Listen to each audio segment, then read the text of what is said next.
What's up, guys? Welcome back to the Next Gen Sales Leader Podcast. My name is Benjamin Reed. I'm here with Austin Reed, brother from another mother. He is with Horizon Dev. He is the CEO. Welcome to the podcast. So I want to jump right into, you have a pretty cool Skool community. I know that that is something you're focused on right now, and you're really focused on low code, no code automation. Can you tell me, like, what are you up to in the world? What's your passion? What are you up to?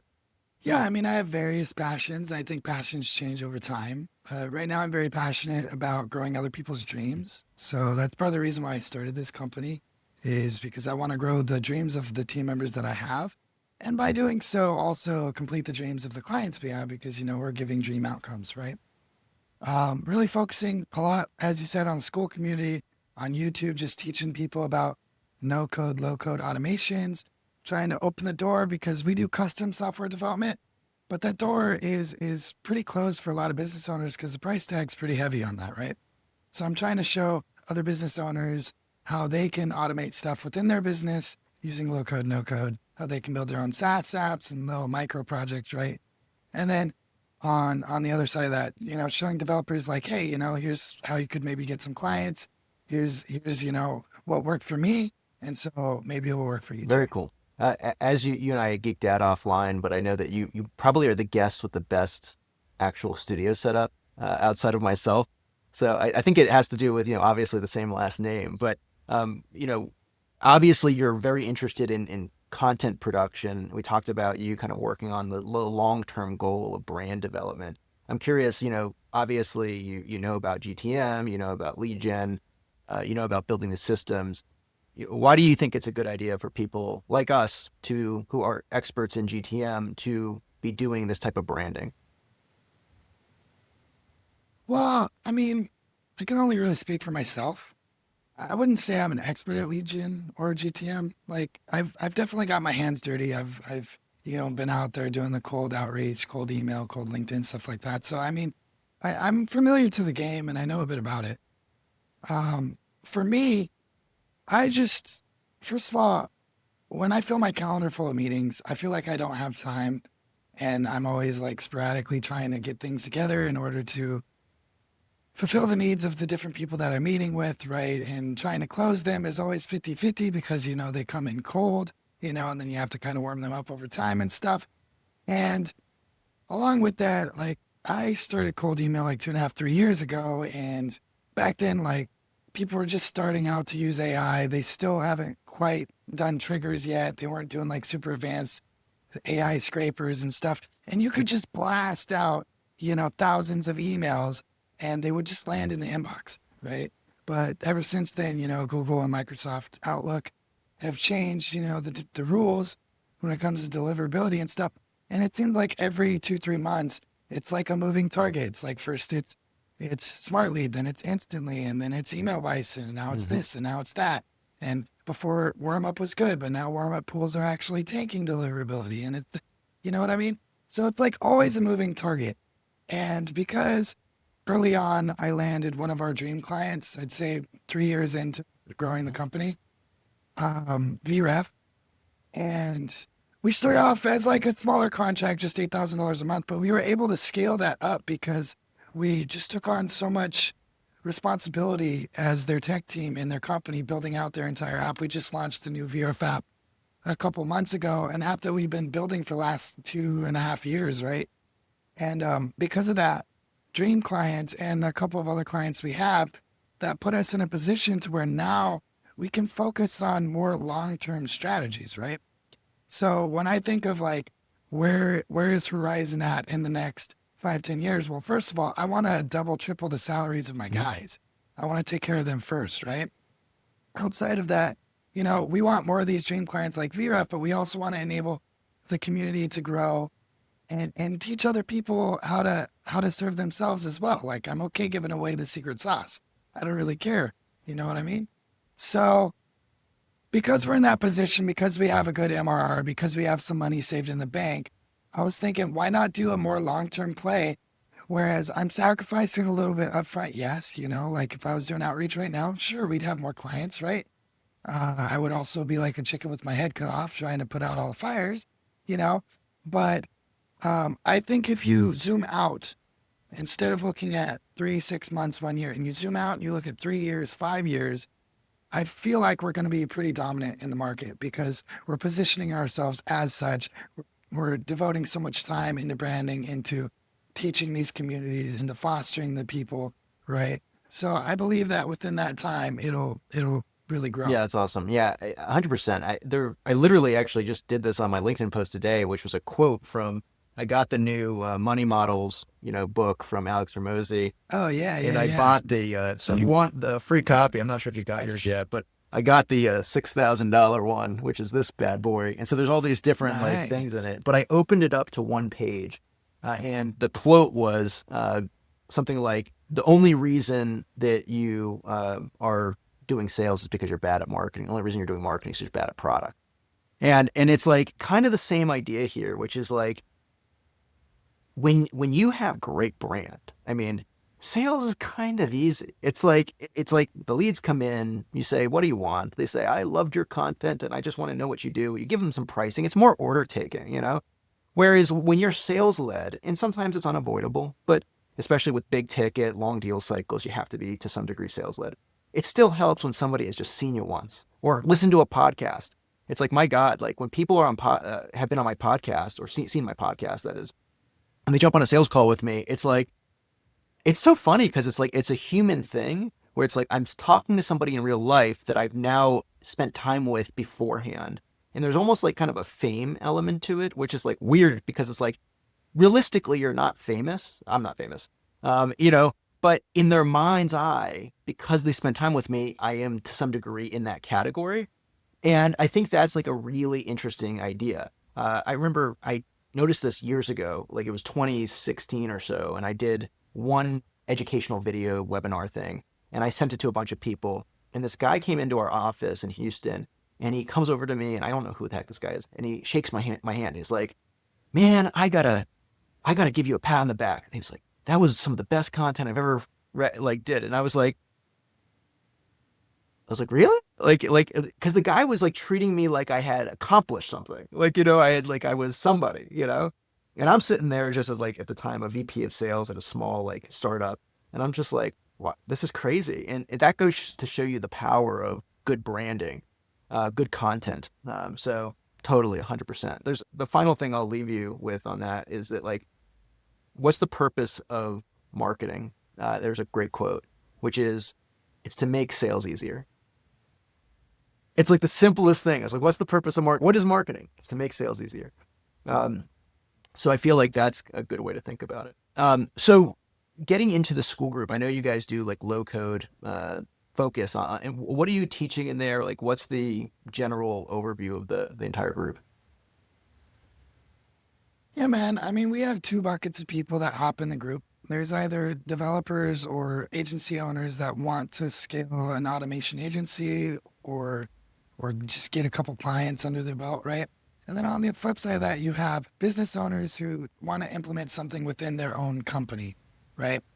So we try to foster both. So we teach automations. We do live streams where we'll go over workflows of people and we'll help them troubleshoot stuff live, right? We'll give them recommendations on different tech stacks, on things to avoid and things to kind of look out for, right?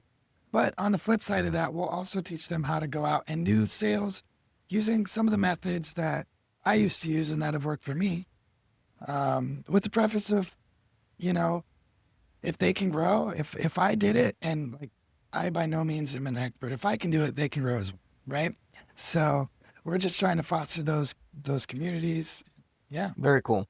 Yeah, I would say that it's funny. Everybody who's an expert on my show always tells me they're not an expert, and then they just drop knowledge bombs. So I'm sure that's what you're about to do. So what's your background? I know that obviously you guys have built full scale apps. How did you get into this? What's the backstory there? Well, I started programming a little bit over a decade ago. Um, at the time I was in university, I was drop shipping. I was sending stuff from AliExpress to eBay, DHK to eBay, Amazon to eBay, eBay to Amazon, blah, blah, blah, right? This is before drop shipping was cool. And I just got so many orders that it was kind of hard to take care of them all. And I had some VAs in the Philippines at the time as well. But it would just became a little bit too much to manage. So I handed, at the time I was working with my brother, I handed all the order responsibility to him for a couple months, and I learned Python, and I was able to automate my fulfillment with just using Python. This was before they had all these auto order programs, right?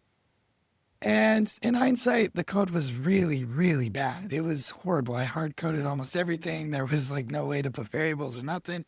It was horrible. But it kind of opened the door to like, hey, like I could actually do this. I watched a lot of Tech with Mm. Tim on YouTube, but like way, way back when he had like super old Python Selenium tutorials that I was watching from like 10, 12 years ago, something like that. And he definitely taught me a lot. So that kind of got my foot in the door. And then I built some websites and stuff. And then fast forward, so I'm a digital nomad. I've been traveling for about a decade, a little bit less.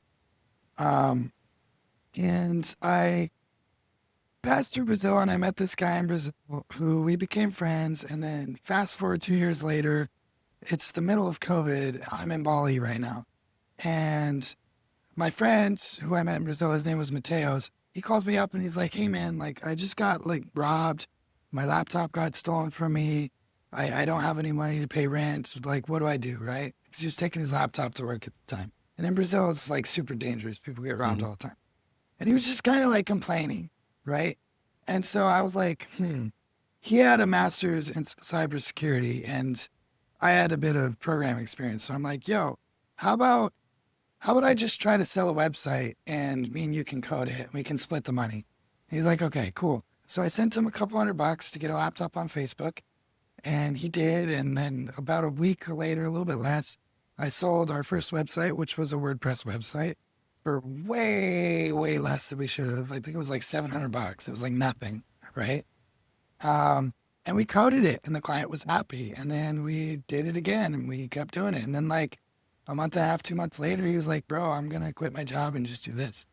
And I was like, oh shit. Now I'm like responsible for Mhm. you. Like it's a huge responsibility shift right there, especially somebody, because it's different when you hire someone in the Philippines and you're just kind of dabbling with freelancers on Upwork because you don't have that sense of responsibility of like actually like if I fail, this guy has no food and I know him. We're Mhm. friends, right? Mhm. So that was a big responsibility shift. And then, yeah, I mean, we struggled for like the first 2.5 years really bad. We were up and down. It was always feast or famine too, because, we'd spend time doing sales. We'd get a big project. Me and him would code it. And then nobody's doing sales. So then we finish the project. We get a big paycheck at the end because we weren't doing half up front and half when the project was done or like hourly or retainer models. Like we had no idea what we were doing, right?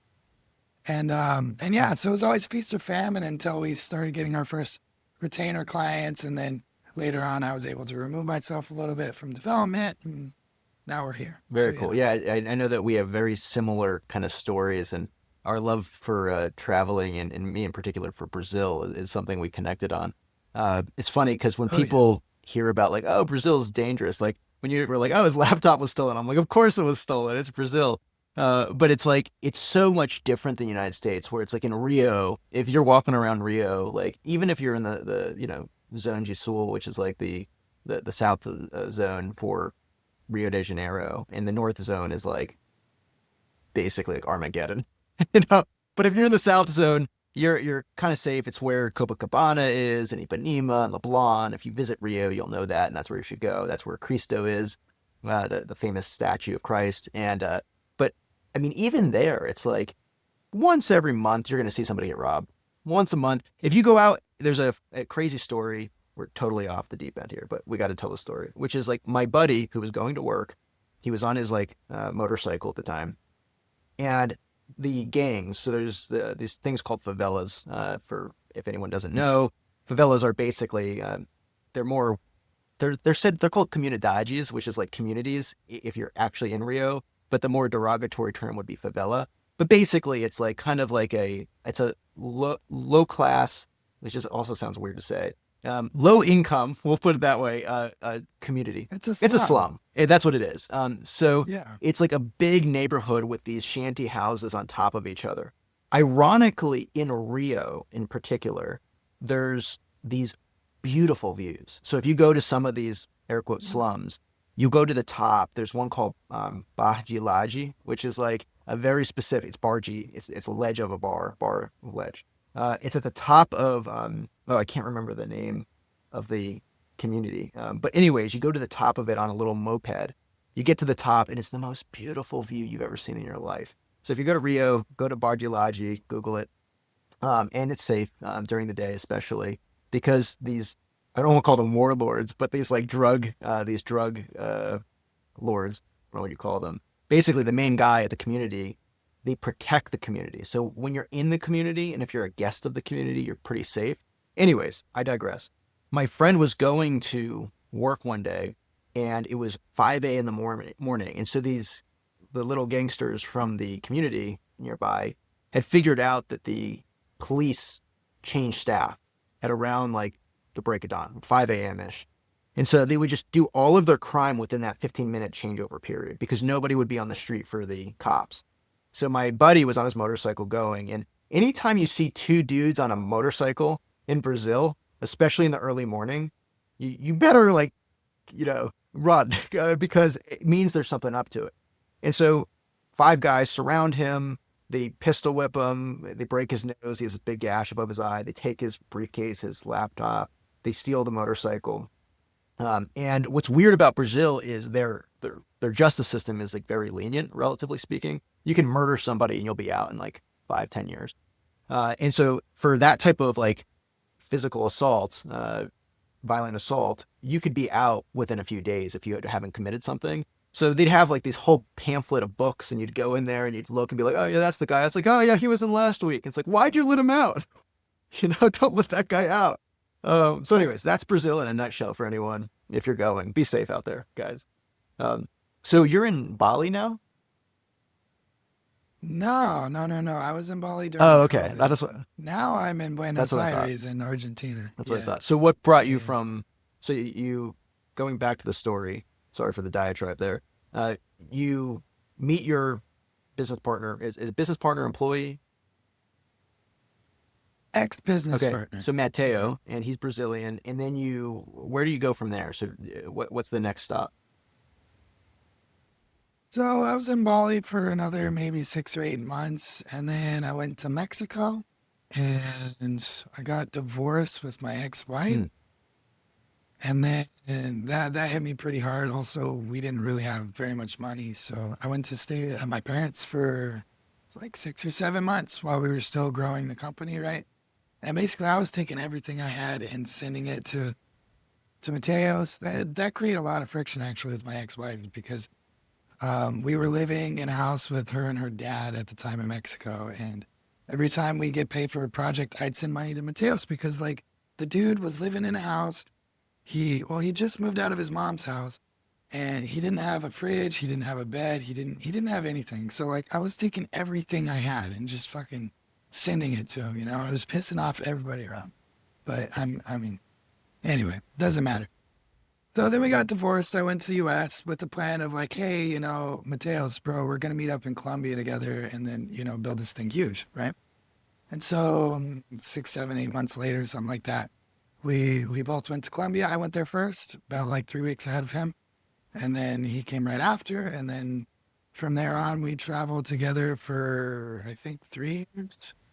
If my timeline's correct, you forget the date for a while. But yeah, and then we did most of South America together. It was pretty That's fun. awesome. It's Yeah. like the one thing that like as much as I've traveled in my life, I never really got to do the full tour of South America. So I became so obsessed with Brazil that I just was like from the age of 27 to like 35, 36 now. I just always go right back to Brazil, and I'm like I'm gonna travel to Florianopolis and wherever else in Brazil I go. But I got to get down to. I've never been to Argentina. Never been to Buenos Aires. I've been to Mexico. I've been to Costa Rica, but otherwise every other place I haven't been to. So I got to get down there. At some point it's going to happen. The problem is like I got so used to traveling in a suitcase that I actually had a full studio on my back. It was just like a backpack, and I'd have lighting. But every Yeah. time you set it up, it's such a pain in the butt. And so I really am enjoying. I'm in Las Vegas now. I'm enjoying just being here. But I was just talking to my wife, who is Brazilian, that we got to get a spot in Rio for 6 months and then come back here for 6 months. But I can't get the travel bug out of me. But it's still it takes a lot out of you. I'm curious, how have you been dealing with that psychologically, just to be moving a bunch? Yeah, man. So before I started this company, I was a full-time Hmm. musician. So I totally get carrying a studio with you. I had two guitars, electric acoustic, right? All the recording equipment, the interface, the mics, the laptop and everything. And so, yeah, dude, I totally get what it's like to take all that crap all the time. And I'm also settling down too. I mean, we built out this studio that we're in here now. We've been here for almost 2 years, which is the longest time I've been in the same house since I can remember, since I was in my mom's house, right? So it's like a long, long time. But about the mindset shifts, man. I mean, I would always use moving countries as an opportunity to create new habits. So every time I moved countries, I mean, first of all, you gotta like know where the gym is and figure out the groceries and stuff. And yeah, that takes a couple days. But every time you change your environment, it makes it really easy to change and get rid of bad habits, right? So every time I'd move, I'd try to find places kind of that had either a gym close by or maybe even a gym inside the hotel or the Airbnb. I usually do Airbnbs because they're a little bit longer stays, right? And I just take that as an opportunity to do something new and fresh. Sometimes it worked really well. Sometimes it didn't. I also learned that different cities have different energies. So some cities, it doesn't matter how hard you work, it's just hard to make money and grow, right? And other cities, it's like you don't even try and money just comes to you in abundance.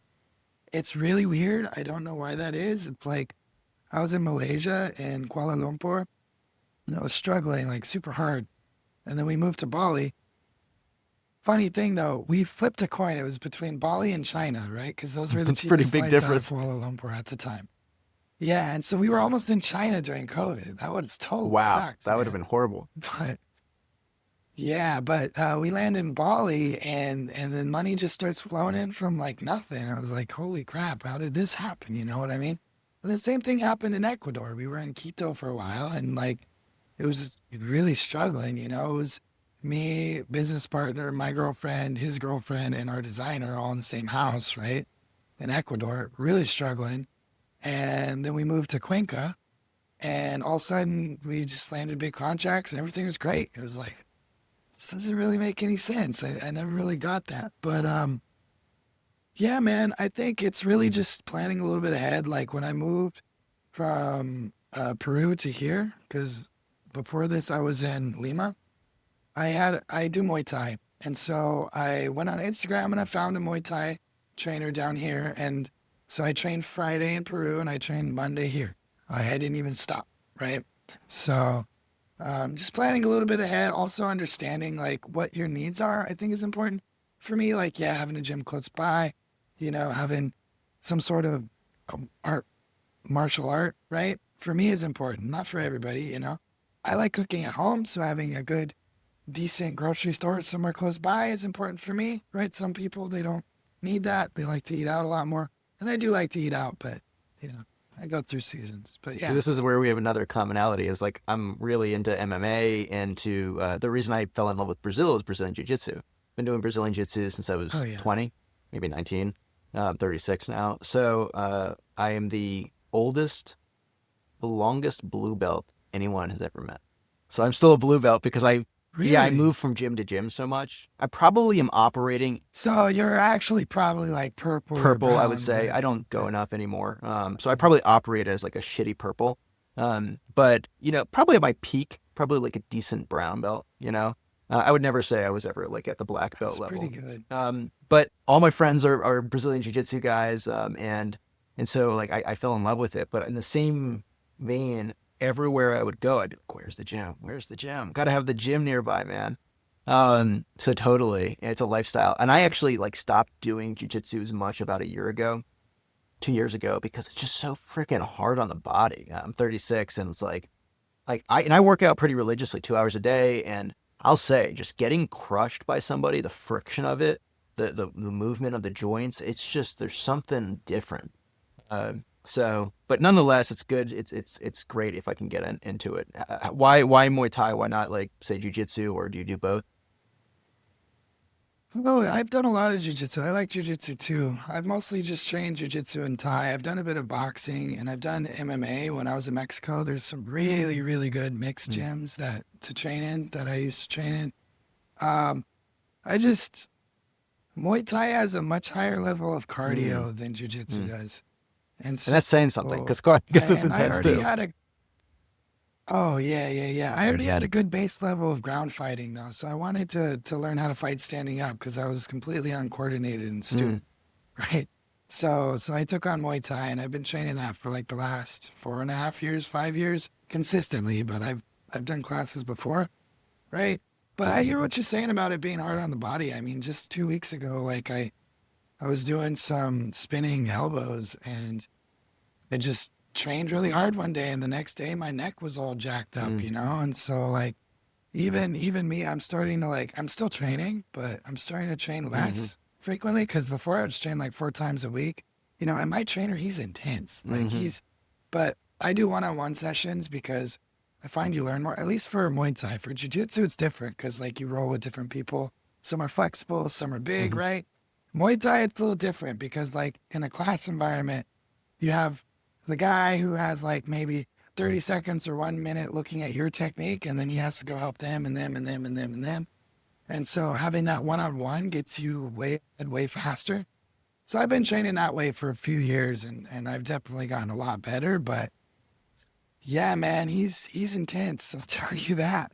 Like it does take a lot out of you to train, for that's for sure. sure. Yeah, I've done a lot of privates with jujitsu too, and it's just different when you can ask questions like follow-up questions, positional questions, and also it's just kind of fun. Like if I'd like to go pay the like world champions, because it's like what other sport could you do that in? It's like you can't go and just like be like, hey, Tom Brady, you want to throw some footballs with me? It's like you can't do that, you know? But like in Yeah. jujitsu, like I've rolled with some world champions, like some really big names, and it's like it's because like if you pay them $200 an hour, that's like a great day, for them. So because they're just not paid that much. So it's like you can go roll with your idols, and I can say confidently that like there's a uh, Lucas Valente, who's like, two-time no-gi world champion. He's Gracie Baja. And I remember I met him. He's the same exact size as me, kind of has a similar build, kind of muscular, but like still like we're not big guys. We're 5'9".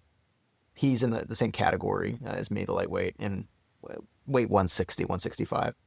And I can tell you confidently that if we were put in a room and they said, you have to get out of here, somebody's going to die, like you have to try to kill him, he would murder me 1,000 out of 1,000 times. I would never survive in any version of reality. I would never even get lucky. Like the guy is so much stronger than me, and I'm strong, and so much better at it than me. And it just goes to show it's like this gets back to mindset and like constantly humbling yourself and constantly like trying things. It's like at the end of the day, you just gotta go just do hard shit. And that's like a super Joe Rogan thing to say, but it's true, man. And you gotta do it because it's like otherwise it's like you just have this false view of reality. And so that's where it's like I feel like it's just a really good thing to do. Same thing in business. It's like you got to just go get hit in the face a bunch, metaphorically. So I feel like that ties it back to the mindset discussion we were having before the podcast. Definitely, man. Definitely. Yeah. It's hard. It's hard. I always put Muay Thai as the first thing that I would do in the day because it was like, oh, well, after this, like, what the fuck is the client gonna say to me? Like, I've already suffered pretty hard today. You know what I mean? Yeah, totally. Do how long have you been doing Muay Thai? Consistently about 4.5, five Mm, years, but training off and on like seven-ish, mm, I would say. mm. And I did heavy jujitsu like, I don't know, 5 or so years ago. I don't know. I can't remember, but quite a while Very ago. cool. Would you say there's anything comparable that you've experienced in terms of like pain and suffering in business relative to? It's totally different. It's like, I guess, I mean, the resilience is good. Muay Thai teaches you to be calm in stressful situations. So does Jiu-Jitsu when you're being choked Hmm. out, but not quite as badly. I would say Muay Thai is much, much more intense than Can you say more Jiu-Jitsu in about that that? I'm aspect. actually you're inspiring me to go try a Muay Thai class right now. Why do you say that? What is like? Well, because in Jiu-Jitsu, at least when you're training with guys, most of the time they don't crank your arm back and Hmm. break it. You know, they apply it kind of slow, or they apply it and then maybe it slightly hurts, but then you tap and you're Hmm. done, right? Whereas in Muay Thai, it's like you're getting hit in the face, you're getting hit in the ribs, you know, and it's like very chaotic, especially like our brains have something when like a hand goes in your face really quick, there's like this like reaction with your nervous system that your brain does, you know, that you don't really have as much in jujitsu. You kind of have it a little bit when you get choked out because you're like, I feel like I need to breathe. But then you just learn to relax and you kind of get used Hmm. to it, right? And it's kind of easy to relax. But when you have someone just wailing on you and you got to protect, but more than protect, you got to be offensive. You got to pivot out the way. You know, you gotta get out of the way. Really, is what it is. It's can be very very hard to deal with that, especially because like you're fucking gassed out. You know, like you've and my trainer like he'll put me through if we're gonna spar me and him for the first 45 minutes of the class, he's just beating the crap out of me, man. I'm doing like burpees and all kinds of stuff and exercises and heavy pad work. And like our rests are only like 15 seconds, right? So it's like 2 minutes of pads and 15 seconds of breathing and 2 minutes of pads and 15. And then he's like, all right, let's spar. And I'm just toast, dude. Like I'm done. And that's how we start. You know what I mean? So yeah, it's pretty No intense. doubt. I mean, it is so true. So completely pivoting subjects here. Getting back to the no code, low code world, what do you think is like the best tech stack right now? And I know that's like you're gonna say, well, it depends, but like if you had to choose, like I'm gonna paint you into a corner here. I want to get like your take, your top 3 to 4 low code, no code tools. What would you say they are right now? And I know they'll change. Low code, no code. I mean, it's, I would say probably either Cursor, Claude Code with Lovable and Superbase and N8N. Hmm. In terms of cursor, I'm so interested in like the development output because everybody uses like Lovable on the no code kind of side if you're not a developer. But like, how do you guys? How much does that amplify an actual developer? Like, what's the actual output of that? Um, it's good and it's bad. It's decent for MVPs, for quick pages, for like quick dashboards or something like that. Lovable doesn't write very great scalable code. So, and it kind of sucks if you give it like design elements and stuff, especially like if you're working with enterprise clients, like you're working off of Figma. First it was wireframe, then it was Figma, and then it becomes you can't do that with, Mm-hmm. there's no way that's ever going, So, right? what do you say to people that are So like, I'm there's, gonna launch this mid-market enterprise app on Lovable? What would you say to somebody like that? I'd say Lovable is a great way to make an MVP. I think that you can take a Lovable template, hire some developers and have them beef it up and make it right. But trying to do it yourself, it's possible. I just scalability wise, there's gonna be a point where you need to pivot or change or you're gonna sacrifice something somewhere. You know what I Mm-hmm. mean? So, what do you think is this is like now deep in the weeds, but I'm personally curious about this. What do you think is the ultimate dev stack? What's your obviously you have a bias. Like what code stack do you prefer? Dev stack in terms of like now it's anything, Now anything anything. goes, We not just just went low off of code. low code, no code. Yeah, I mean, so I'd say what we work with, so Django, which is Python based, React, which is JavaScript, TypeScript, right? Maybe Next.js, with Postgres backend is, I mean, I like that because it's flexible. Django and React are constantly being updated all the time. I mean, YouTube was built off of Django, Instagram was built off of Django, right? the back end of Instagram anyway. And React is Facebook. Facebook built it, right? And so it's also constantly being updated, and it's almost the industry standard. But you could always swap out React with maybe Angular or Hmm. Vue, right? And you could swap out Django for Node.js, and it would still be good. Hmm. You know what I mean? Like, it's just you're sacrificing something somewhere. Like Node.js built off of JavaScript, and with JavaScript has some quirks, right? Whereas Python's a little bit better. It's also a little bit slower in some aspects. It depends on what you're trying to Hmm. do. You know what I Yeah, mean? it's so funny because like whoever I ask, like my data engineering, full stack dev type guys, like everyone has their own little thing, and it's interesting because like when you think about there's big AWS fans, there's big GCP, Google Cloud platform fans, and then everyone has their own secret sauce. Like for example, Vue versus React is an example of like I talk to some people and they're like, Vue is so much better than React. And they're just die-hard fans of Vue. And then there's people that are like, I absolutely love React. And so it's just funny how people get there. This kind of goes more to like the higher level of like why human beings choose certain paths, even when maybe one is better than the other or vice versa. Same thing, like you said, with like kept bringing it back to the GTM world of like, do you choose email bison? Do you choose instantly? Like, what do you choose? Like, there's all these different options.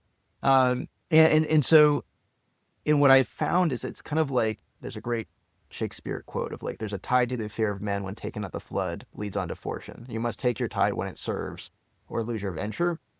And it's like, I think what happens, this happened with Salesforce, it happens with HubSpot, is that if you go on G2 Crowd and you look up like the top ranked CRMs, you'll see Salesforce is the first with like 20,000 plus reviews. You'll see HubSpot is next with like 10,000 reviews. And then like third or fourth is like Close.io with like 1,700 reviews.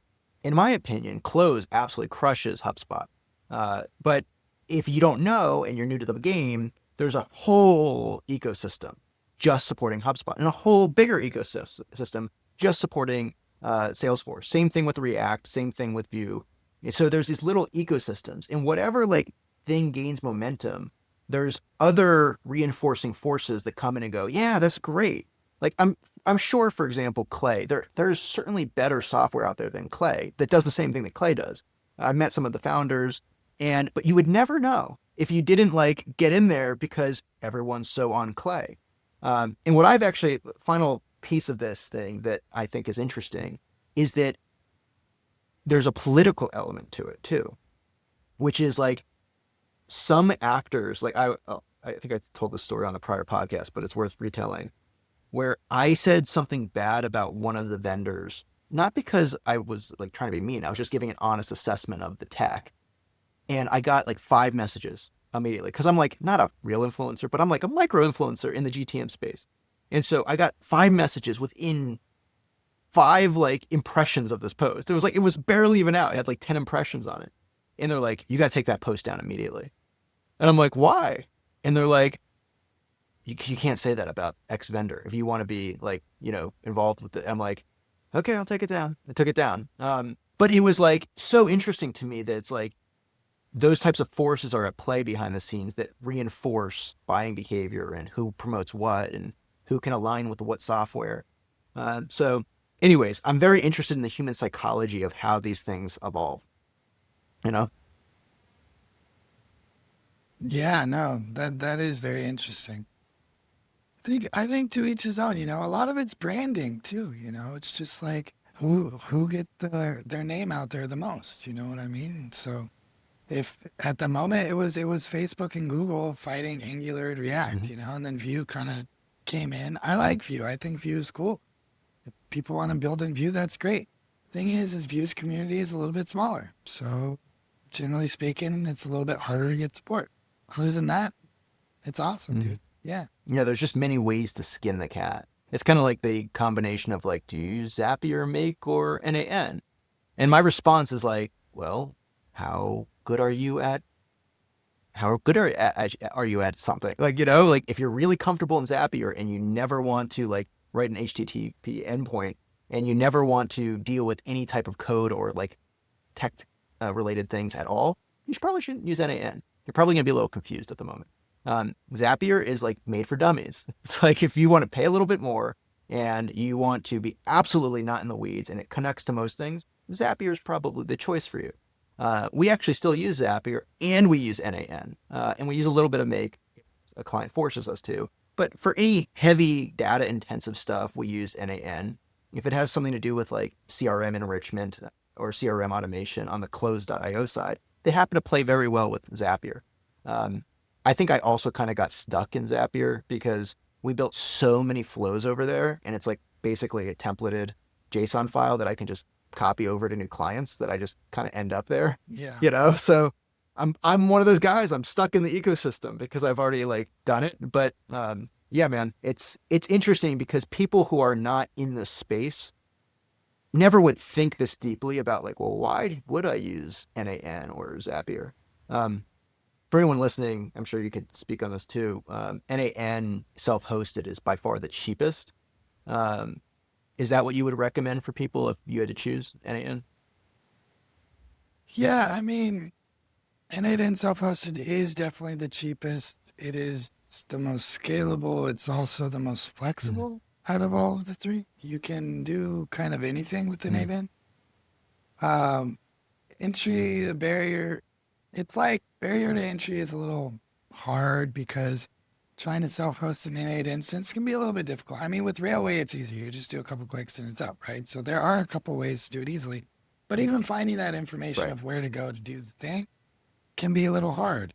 So in that instance, I think make makes a little bit more sense. But I mean, to each his own. They all, like I said, they all do similar things. They all are very robust. It's just, it's just what do you want to do? If you are running millions of automations, you probably think about N8N. But if you're not, then the other two are probably My fine. CTO Slawick for my company ReviOps said this very well because the question is like, well, what tools does one need, right? And how flexible does a tool need to be? Because a tool can't be everything, right? Like if we're building an app, it can't be everything. And the question is, well, why do people build Yeah. apps, right? It's to achieve one very specific outcome in a or set of outcomes for a user experience to do some type of process or job or thing more eloquently and easily than you could without that. But if you think about it, like all code is a toolbox, right?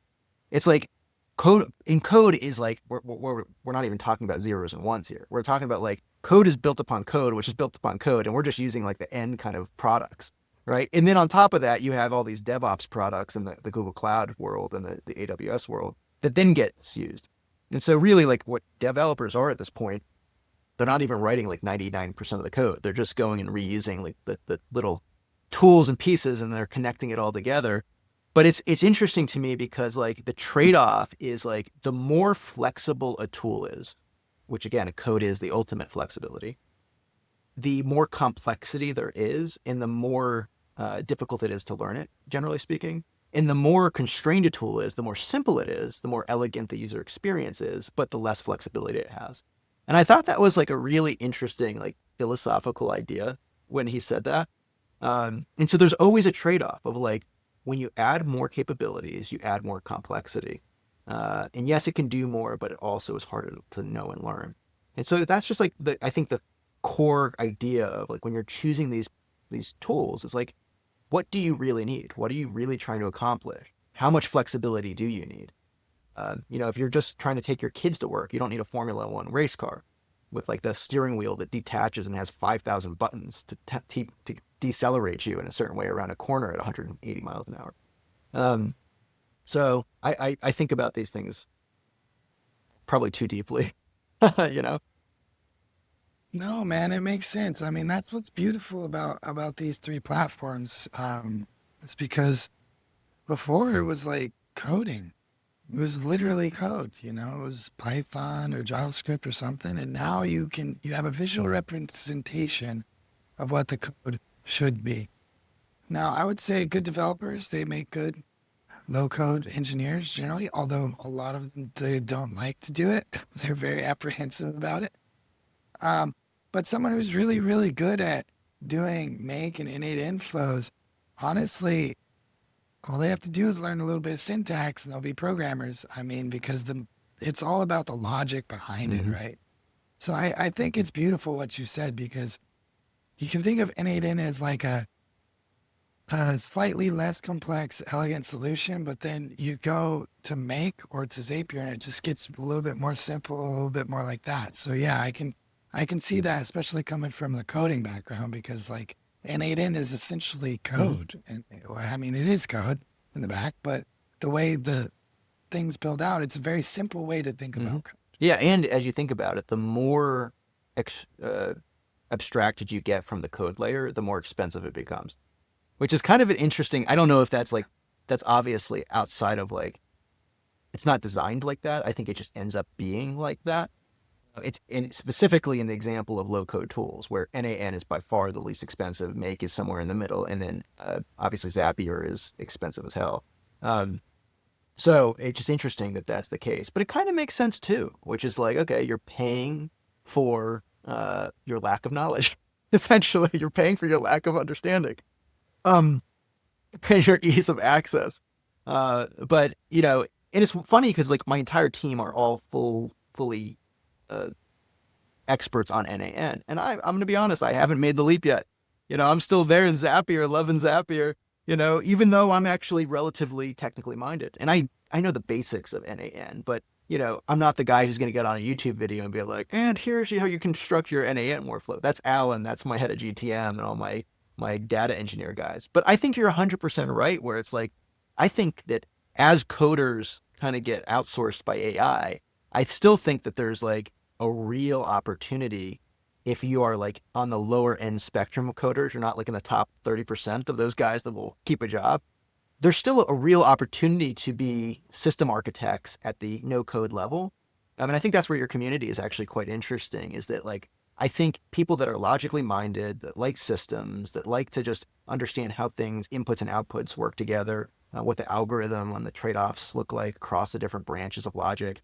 If that's how you think, then it's like it's such a cool thing, because it's like, yeah, you're not in the matrix reading the frickin' like the code, but you still get to think like it, like you said. And I think that's why it's such a popular trend right now on LinkedIn, is that it's unlocked this new ability for individuals. And I was just on a last podcast, we were talking about the book Drive. I can't remember who wrote it, but the whole idea is that like human beings are intrinsically motivated, and part of that is through creativity and just inspiration. It's like, why do we drive as hard as we do? It's not because of money. It's not because of respect necessarily. It might be, but it's a lot of times just because we're geeked out, because it's cool and we're creating cool stuff. And I feel like this layer of technology has unlocked what a lot of us non-developers wanted to be able to do, but we never could. And it's like, holy shit, I can build that app. I can go build Trello in like 5 minutes. Let me go try it out, man. So I think people are finding this new outlet for creativity. And I think that's a big part of the trend. And it made me like really reflect on Clay, which is like, I was like, why did Clay choose that name? I'm like, what a stupid name. And then it was like, boom. Oh, it was a brilliant fucking name. It's like Clay. It's like you're tapping into the intrinsic goal for people to be creative. And I'm just like, oh my God, somebody thought so deeply about that name. And I just feel like a fool, Just like, boom. Like, I want to get the person who like named Clay on the podcast at some point and be like, dude, tell me the truth. Like, is that where it came from? They'd be like, no, we were just hiking and like there was clay on the ground. It was like kind of like an Apple story. So, yeah, I don't know. Uh, That's beautiful, man. So thinking about the drive thing, so you're saying that people get obsessed with the things in front of them. Do you think that that holds true for a lot of other CEOs and entrepreneurs nowadays, that a lot of them are driving because they're actually genuinely excited about what they're doing? Or do you feel like they're just running towards some senseless goal Yeah, or it's a somewhere in good question. between? This Or gets back to the thing I was talking to you about before the podcast, which is like, again, I'm in the Mankind Project. It's a men's group slash like personal development plan course. And so I was at my weekly men's group where we meet with a bunch of guys and we were talking about, whatever we're dealing with in life. And for me, what I was talking about, and I can tell my story, even though it's confidential for other people, so I can tell mine, which was, like I drive so hard towards an end goal. And my goal right now is to build seems like an arbitrary goal, is to build a $10 million ARR business. I have never personally done that for myself. I've sold up one business for $7 million. I've taken multiple businesses to $4 million. I've worked on companies that have gone from $4 to $20 million, but I was not the owner of those companies. And so for me, I just have a personal goal. It's a scorecard. It's like, you want to hit a home run X number of times, or you want to like drive a golf ball a certain amount of yards. Mine is a $10 million AR business. That's just like the number I wrote in the sand. Don't ask me why. It might be a wrong goal, which will get me to my point, which is like, okay, if that's the goal, that's the scorecard, then it's like, how do you do it?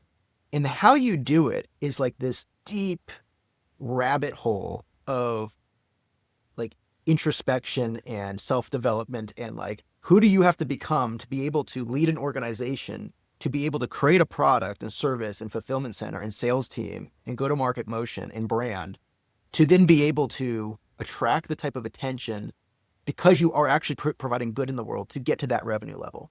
And people usually don't think like that. That's how I think. I'm like, fuck, I got to do all that shit. And so I, for the last 10 years of my life, have been like deeply interested in like, how do you do it? I've been studying it like a frickin' like monk, in a frickin' temple, man. Like, that's why I pay $6,000 for, what is this? Like, it's like, I'm obsessed. And the question though, the thing I asked at the men's group, to your point, is why?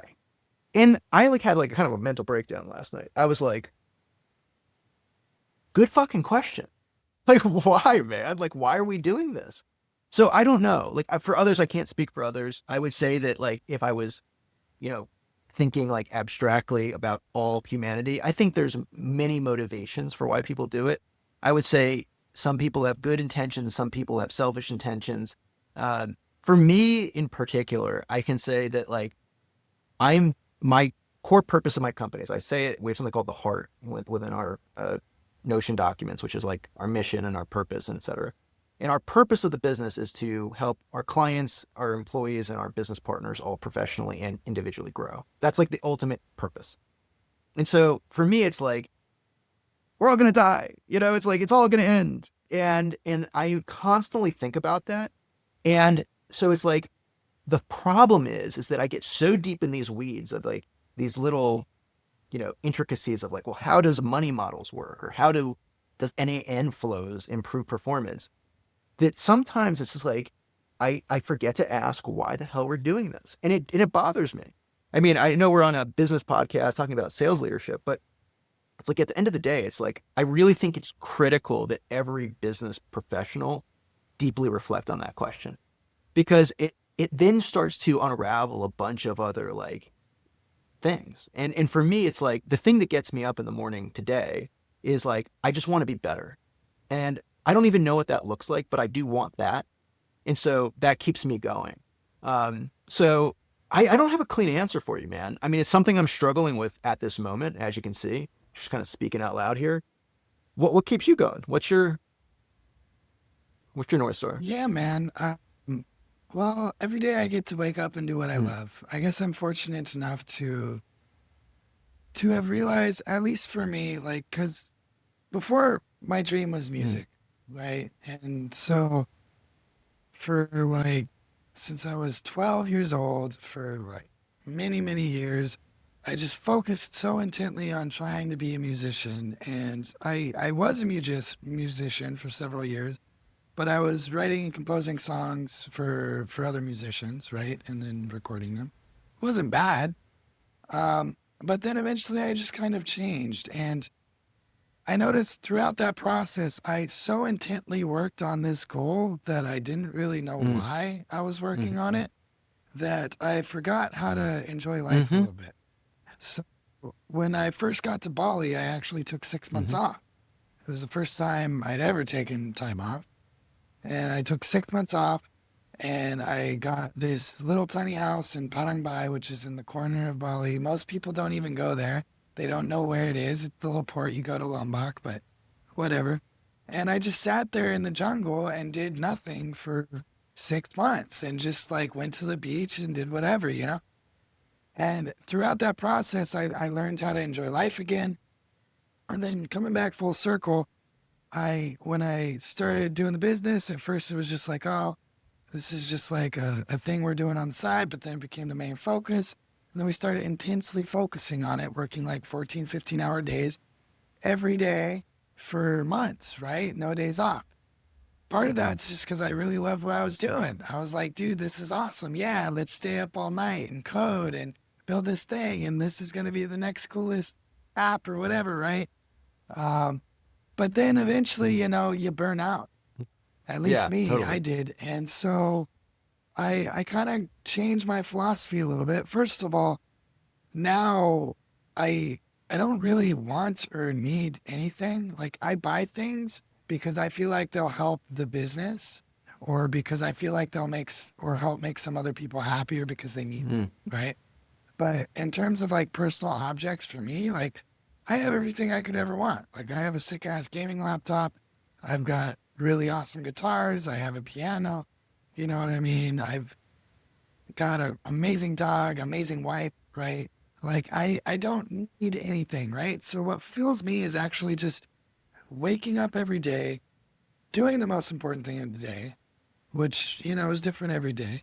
Getting better, like you said. I find that to be very important. Focusing on health every single day, at least a little bit, doing some yoga, doing some Muay Thai, trying to eat a little bit better. I mean, diet slips here and there, but you know, um, and then trying to grow the dreams of the people around me because I feel like I'm in a position now to where like, most people look there and they're like, dude, you could just take time off and travel whenever you want. I'm like, yeah, if you just don't want to work today, what? I just don't work.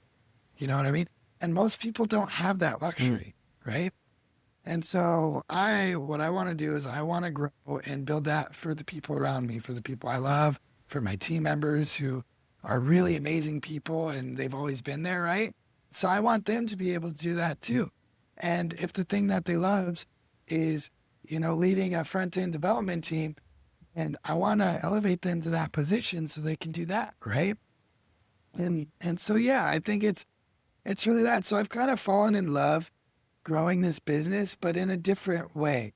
You know, it's no longer like, oh my God, we have to reach this huge revenue mark and whatever. Like, yes, we're growing. Yes, we're landing clients. We're not shrinking, obviously. And obviously, if we start losing clients and churn happens and whatever, like I'm gonna freak out. I'm gonna make some drastic Yeah, changes, that's right. right? But but I really just love the Hmm. game. You know, I love making content. I like doing podcasts. I like talking to interesting people. I love turning in really cool apps to clients and then them generating hundreds of thousands of dollars because of changes we made, right? I love the fact that I'm able to enable other people in different cultures to be able to have, you know, a future and to be in a company structure that actually lets them grow because there's a lot of companies where it's like there's a ceiling. Once you hit that ceiling, that's it. Here, it's not like that. If you're here, it's because I believe in you and you believe in the dream, and we all believe in the dream together. And so we all work together so that the collective gets Hmm. better, right? So that's my Yeah, philosophy. it's awesome. When I pray, and I'm not religious in the formal sense, but I would say that I've become much more spiritual in the last several years, especially the last 6 months. And I'm in this big kind of surrender experiment. Literally, read the book, The Surrender Experiment. That's like how I'm trying to live my life right now. And one of the things, the Chinese farmer proverb. Have you seen? Go on YouTube, anybody listening, and go just Google the Chinese farmer song. And it's this whole thing with, I can't remember the philosopher's name, but he basically is speaking over this like kind of remixed track, which is pretty good. And, but the whole point of the thing is like something happens, and then the Chinese farmer, whether it's good or bad, he says, we'll see. And then something else bad happens, and then everyone's like, "Oh, that's so horrible," and he goes, Mm, "We'll see." And then something good happens because of the bad thing, and then people say, "Oh my God, that's so amazing," and he goes, "We'll see." And so that's the whole idea: is like you don't know what's good or bad, sometimes little paths in our lives that seem winding and uncertain and unclear are actually the key thing that in 5 years from now will trigger some lock that you're just like, oh, I get it now. And so I've been trying to not ask for certain outcomes. Although I said my goal is 10 million in revenue, what I pray for is much different. What I pray for is give me whatever I need to impact the most amount of people on planet Earth positively in my lifetime. That's what I pray for. And that might not be what I'm doing now. It might not be whatever the hell this podcast is. It might not be ReviOps, the company. It might not be my agency. It might be I'm going and helping like somebody in South America. I don't know. Who the hell knows? So I'm just like extremely open to, I'm going to use the universe as a word, even though that's cliche, to whatever the hell comes my way. Because I truly believe like the money doesn't, like to your point, it's like I have enough money to do whatever I want, especially, I mean, as us, living in South America, it's like an American dollar. It's like you basically can retire if you have, $300,000 in the bank. So it's like the question then becomes, well, what does drive somebody? Getting back to the book, which is like, for me, it's like, I think it's pursuit. It's pursuit. It's like pursuit of a goal, of a vision, of a common set of values. It's more of a philosophy than anything. And I think the core thing people have to like really figure out in life is like, what do you want to aim at? Like basically Jordan Peterson 101. And then go and figure out like, okay, what does it take to get there? And then ask yourself like, do you really want that thing and why? And maybe it's because you're deeply curious. Maybe it's because you think that thing will help you do something else that's even more important to you. I don't know. But I feel like these are the questions of life. And I think where people really burn out is one, they work on things that aren't actually that meaningful to them. Or two, they don't have any results that allow them to scale themselves out of the business. And for me, I can say I did it both at a company called Everylash, where I started the company because I was jealous of a friend because he was making $50 million a year. And I was like, this guy doesn't know business. And I was like, I could start the same business. And I went and started it. I was 3 years too late to the trend. I didn't know e-commerce. I was arrogant. It was stupid. It was an idiotic decision to do. But I was driven because I was like, okay, I want to go make some money like that. He went to $50 million in like 18 months. And it was just a massive trend in 2017, 2018. And I got into the game in like 2020, 2019. Was late to the game, missed the whole boat, lost a couple $100,000 in investment, spent 2 years of my life building something that I didn't even care about because I was chasing some bullshit. So I'm not sitting here like I'm on my high horse, like I got it all figured out. Like I chased the wrong dream for the wrong reasons, and I had to learn the lesson the hard way. So not only did I not have results, but I like realized it's like, well, what was the point? So for me, like as I've moved forward in my life, it's like I have a core goal of like, if I'm not helping, don't help. If I don't have something unique and purely creative, something that's truly like a gift from me and my team that's different, not just a ripoff of something else, not some just like other idea that I'm like, oh, they're doing well, I got to do what they're doing. It's like, no, there's a problem we're solving. We have an interesting take on it. We got some expertise and we really want to do it. Okay, then go do it, because we like it and we want to do it and we think there's value. And so that kind of driving principle was like a transformation I had to go through. I had to get crushed and then burn out and then just feel like shit and just feel like I was violating one of my core principles, which is unimpeachable character. So anyways, like I think that it's a never ending journey, man, and I feel like nobody's flawless. Everybody makes mistakes. And I just think the key thing is like, be in the arena, the old Roosevelt quote of like the man in the arena speech. So yeah. Yeah, man. Yeah, I think a lot of people, they need to kind of get hit in the face, as you said earlier in the podcast, several times. Hit in the face several times by trying to scale a business. I see a lot of these younger entrepreneurs, some of them friends of mine, some not, but the idea is like, oh, I want to scale to X and then exit the business. And I'm like, and then do what? what? Yeah, like, exactly. Oh, well, I'll go retire on the beach. I'm like, okay. Well, how much you making out? Oh, like, 30K MRR. I'm like, oh, pretty good. Why don't you just chill Yeah, on the exactly. beach? Why don't you? It's like, no, because I need to make a bunch of money. Why? So I can retire and chill on the beach, but you can chill on the beach and I mean, you could easily take 5K of that income, throw it at fulfillment, and whatever. Take another, 5K, throw it at, at sales and development, you know what I mean? And then sit on 20 or 15 or 10 or whatever, or even 5 or 3, and chill on a Mhm. beach. Like, what are you waiting for, bro? It's all there. It's been there the whole time. And they chase this goal relentlessly for a long time, and then they burn out, and then they wonder why, and they have this like midlife crisis. I mean, I went through it too with the music. In fact, I finally let go of the dream of music about like a year and a half ago, and it was a really hard identity Mhm. shift for me because it was like music was part of my Mhm. identity. I like, and if like I sent you a song of mine and you didn't listen to it or you didn't like it or you're just not into music, then like that was offensive to Mhm. me, right? Because it was part of my Mhm. identity. And it took a lot to like let that go, man. And it was a very strange and hard process. And now I play music for myself because I love it. I record sometimes. Sometimes I'll post something on Spotify or whatever. But it's for me. It's not because like, oh, I want to be the best musician in the world. Like I already lived off of music. It's Mhm. stressful.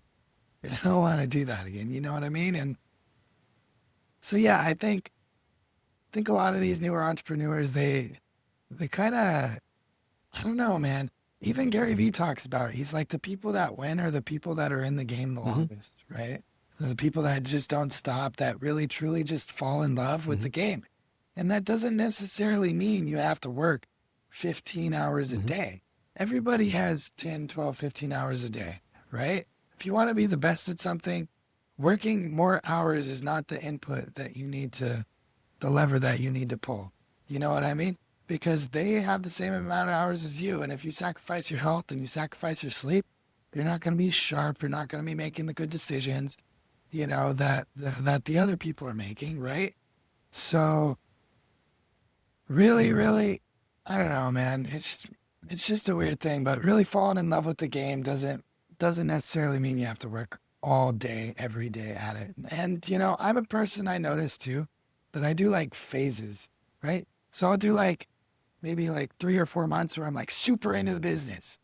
And then I'll be do 3 or 4 months where I'm like just super into like Muay Mhm. Thai and I like try to be the best I can, and then I'll do 1 or 2 months, where it's like, oh, I'm in vacation mode. I want to go see my family. I want to go do this, that, and I kind of lean into that because before it was like I would, spend time with my family or get really into fitness or something. And then I'd feel like regret or bad because I wasn't working on the business, right? Because like this is the goal, this is the main thing, da da da, you know.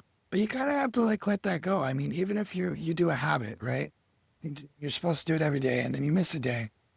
Um, it took me a couple of years to really understand that, like, it's okay. Life happened. You missed a day. Just try again tomorrow. Like, it's all right. It's fine. It's not the end of the world. And you don't have to punish yourself because you missed a day. You don't have to punish yourself because right now you'd like to spend time with your family. It's okay. And so letting go of that, I think, is also a really big thing that people Yeah. struggle with. Identity is the word you used. And I think that's a tricky one for people because it's like if we don't have our identity, who we believe we are, especially if you're not in the like world of self-development where you're deeply thinking about your awareness of your own self, it is a very strange thing to have identity challenged because it's like, well, then what am I? Who am I? Why am I here? And these deeper questions that I think most people don't want to ask, or maybe even aren't aware enough to ask, they get confronted with. And I think that is kind of like where this like real, again, identity crisis and midlife crisis kind of comes into play. I would say it's even something that I am somebody who thinks about this and I deeply struggle with it because like the question is like at the core of who I am, like I do a lot of meditations on like, you know, re-meeting my younger self, like my boy self, like the child version of me. And I think of myself like, okay, that version of me is perfect just the way they are. I have no judgment for that person. I have no, like, I don't think there's anything wrong with that person, regardless of their characteristics or their flaws. Um, And so then you abstract and you're like, okay, well, what about the age of 9 or 10 or 15 and all the mistakes I started to make and all the paths I went down, 20 years old, 25 years old, 30 years old, right? And all these stupid things that occurred. And then it's like, but yet the further I go along, the more judgment I have, but also the more of an identity that starts to form. And the thing I've realized in like my own career, my life in general, is that like I have gone through wildly different identities. From like when I was in school, I thought I was going to be like a quant at one of the major policy institutes for the government because I was a political science major. I wrote this big thesis on U.S. foreign policy. Thought that was my dream. I didn't get into the school I wanted to for post grad, and so then I went into politics, and I thought I was going to be like chief of staff of the president of the future, maybe be the president myself. That was like my identity, and like at the age of 20, and then got into nonprofit fundraising, and I thought I was going to be the best nonprofit fundraiser the world had ever seen. And I kept on having these identity crises. I went on this path where I went down and I was a bartender at an all-inclusive resort for 3 months after I lost my second political campaign. And I was just like literally like the cabana boy, like with my shirt off, like, giving drinks to like, moms on vacations. Did that for a little bit. And I was like, oh, maybe I should just go travel the world as like a traveling bartender when I was like 23, 24. And then through the twists of fate, I ended up at like director of canvassing for Detroit Public Television. And my story goes on. But I went through these like freaking completely radical identity changes. And I got very familiar with letting go of my old version of myself. Despite that, no matter how many times I've changed, when I'm in a certain identity, right now I am an startup founder, entrepreneur, serial entrepreneur guy who's building a personal brand and growing. That's one kind of identity I hold right now. I'm fully aware that it's like I could be like Armageddon could hit tomorrow. We could be like, in Mad Max style shit where I'd be like, all right, I'm now the freaking that guy. And so, but when I'm in the current mode I'm in, it's like kind of hard to detach from it. And it's like everything becomes about that. But you're so right that if like somebody died, God forbid, or if something happened, some negative thing, like some crazy event happened, like a COVID times 10 type of event where the world's coming to an end, man, it's like all everything else just shatters, and it's like what else? Why are we doing this? And it's the shame for me is like how can I not psychologically get into that like detachment state of identity without something going really bad or burning out or whatever thing it is. So it's something I grapple with. I don't have an answer to that, but I think that like for me, the only thing that really keeps me going is like I really like the idea of Nick Saban, the Alabama head coach, where he says value-based principles, live a life based upon value-based principles, which is like one, have values, know what your values are. What do you believe? What are your core beliefs? What is the best way to be in this world? How do you want to treat people? What do you want to be known for and stand for?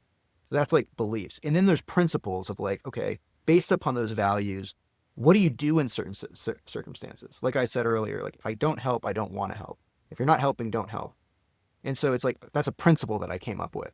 Or if you don't got it, I don't have time. That's another one of my principles, which is like, if you don't have what it takes to step into your own power, I don't have time to make you step into it. I'm not going to waste my breath.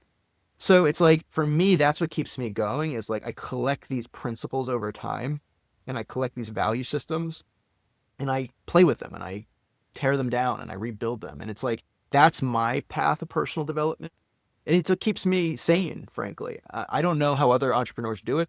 I know there's people that don't think about this shit at all, but that's my life, man. Yeah. Yeah, man. I think business problems are a big reflection of personal Mm, problems. It's just we don't really mm, know. It's like an exterior reflection, mm, right? You were saying a little while ago, like, who do I have to become to do XYZ mm, thing? Jordan Peterson talks about something that's really interesting. If you're going to become somebody else, you need to kill a part of mm, yourself and, in essence, change mm, identities, right? And that process of killing your old self can be extremely painful for a lot of people, and so there's this tendency to hold on, to things. And so, yeah, it's a very hard process and there's some grieving along with that process, right? it's hard to be completely detached, to that situation, even if you're aware of it happening. And, I mean, humans are very emotional beings, and, we feel emotions. And I mean, I meditate, I do yoga, I, I try to regulate my emotions with my diet and my sleep and all this stuff, and I've been studying that for a long time. And even still, like, I don't know shit about myself. Mm-hmm. You know, sometimes I have a thought pop out of nowhere. I'm like, where the Yeah, fuck did that exactly. It's thought come from? channeled. Like, what is this? And then you examine the thought, like, what caused this thought? Why is this like that? So I feel like most people, they don't really know who they even are, even though they think Right. they do, right? So there's this really cool retreat. It's called Vipassana retreat. It's like a Oh shit! meditation Now I have to retreat got where to you do it. do 10 I got to days. do it now. Yeah, I want to do it. I Let's haven't do done it. it yet, but I have a friend who did it. I'm down. Where is it? I'm down. They have them all over, man. So they have some here in Buenos Aires. They have some in the States. They have them all over. But we can't talk. You can't That's talk for fine. 10 I'm days. down. So I we'll be love in the that. I same did a room. 5-day And silent we'll be retreat, like, and that was like the best moments of my life. oh, dude, that's sweet. Yeah. So I have a friend that went through. His name is Addison. And he he was sharing with me some pretty huge knowledge drops that I was like, whoa, like, because at first you just focus on this one spot right here, and you meditate and you just feel the breath, and you just try not to control anything. You just focus right there. Then they teach you to amplify that spot to be Mm. larger, and then they teach you to scan the body, right? And he was saying that, like, he would feel like emotions before they happened rise as like tension in parts of his Mm. body and stuff. And he was saying that, like, you sit so long that like your knees will hurt.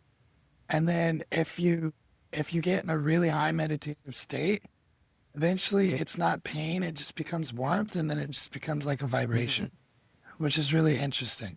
And so he said that afterwards he would, a situation would come up and he would feel his body like tense or react a certain way.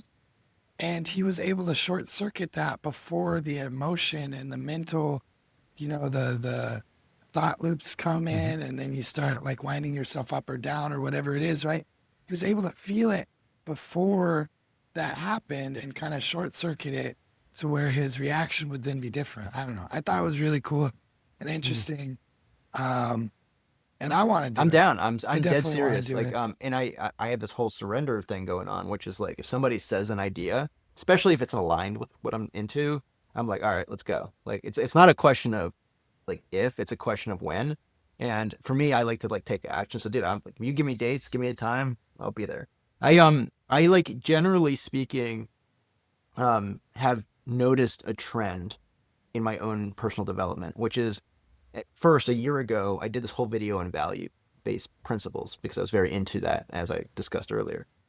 But the further I got in, I even said in this video, I was like, you need to have strong values because the values override emotions. And even if you don't feel good or you feel bad, your values will like prevent your emotion from taking control, which is true. But I think I would add a very big, like, I think the most important container on top of that, which I didn't know even a year ago, which is actually like, if you have to constantly override your emotions with your values, it means you have some problems with your emotions.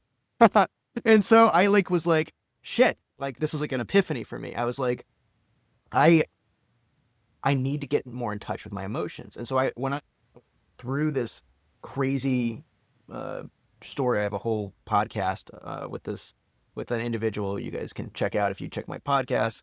But basically, like a coach who focuses on he's an energy healer, and his whole thing is like you have to get in touch with the emotions in your body. And so I went down to Costa Rica, met this guy, and every day now there is some other like guru or mentor or podcast or thing, and maybe this is just a human bias thing happening, but all of a sudden it's all about like feel your body. The Mankind Project I just went through 2 weeks ago, 3 weeks ago, the whole purpose of the training is to help men get into their body and feel their emotions in their body. And the general idea here is that, and there's a great book called, I think it's called Letting Go, the specific book. I'm going to see if I can pull it up real quick. but there's a great book that everyone should check out it's literally called Letting Go, The Pathway of Surrender.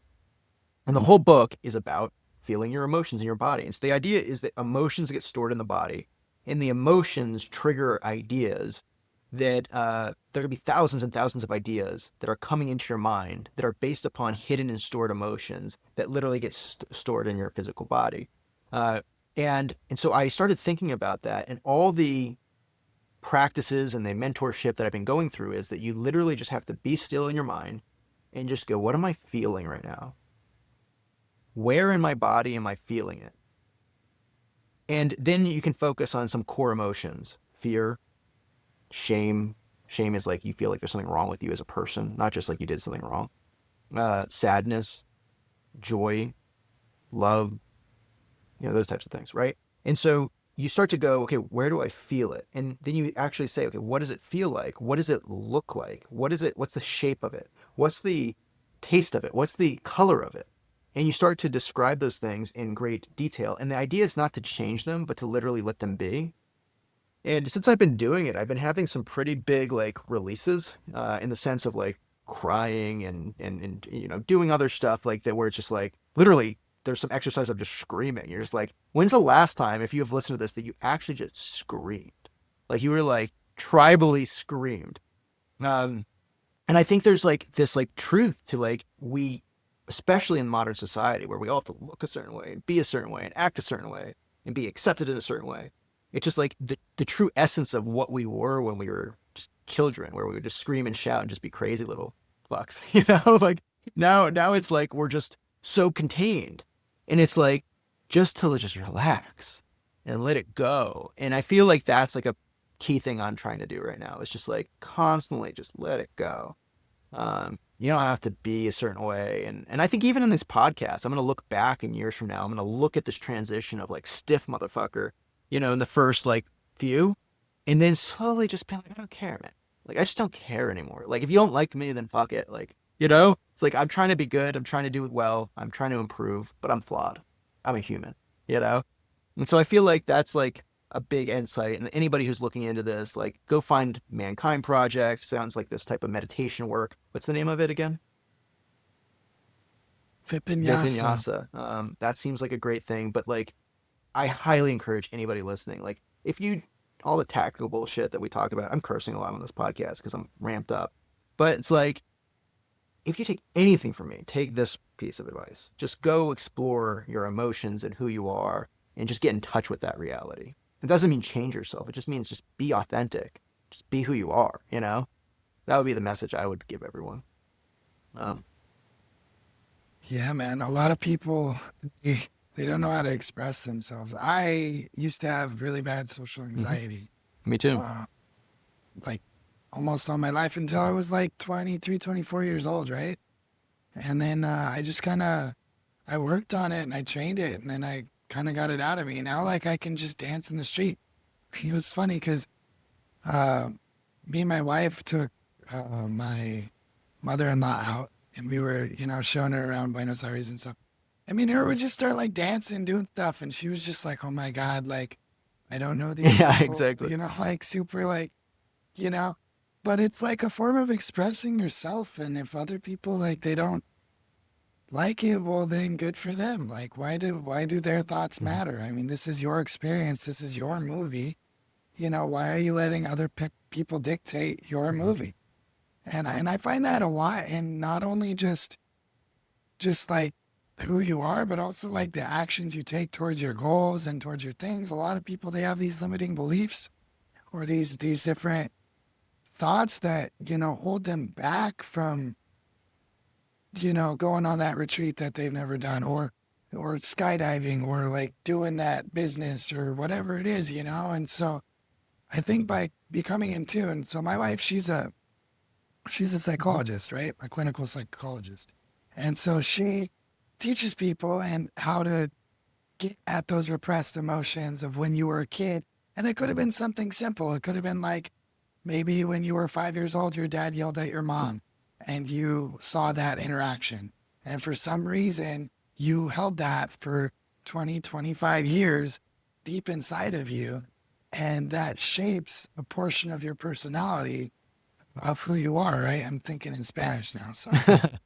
Um, but uh, but yeah, so by just understanding and feeling yourself and letting emotions flow and not judging them, not trying to change them, just experiencing them, and letting them pass, you can oftentimes kind of become more part of your Hmm. body. You know what I mean? So yeah, I definitely resonate with that 100%. All right, well, we got plans. Got to go do this retreat now.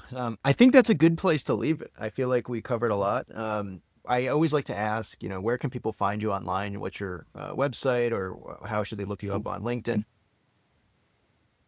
Yeah, if you go to horizon.dev, we've got all our socials there. We do a lot of posts on LinkedIn. We have a YouTube channel where we teach people, how to make automations, how to sell automations to other people, and then if you want us to build your automations for you, we'd be happy. Cool, man. Well, everyone, really appreciate you being here. I know we went really deep in a certain direction here, but I feel like it was worth it. If anybody wants to check out some more information, feel free to check out the show notes. Of course, it's always a pleasure to have everyone on. We're going to sign off. Ben Reed here with the Next Gen Sales Leader Podcast. See you guys. Thank you, Ben. I appreciate it.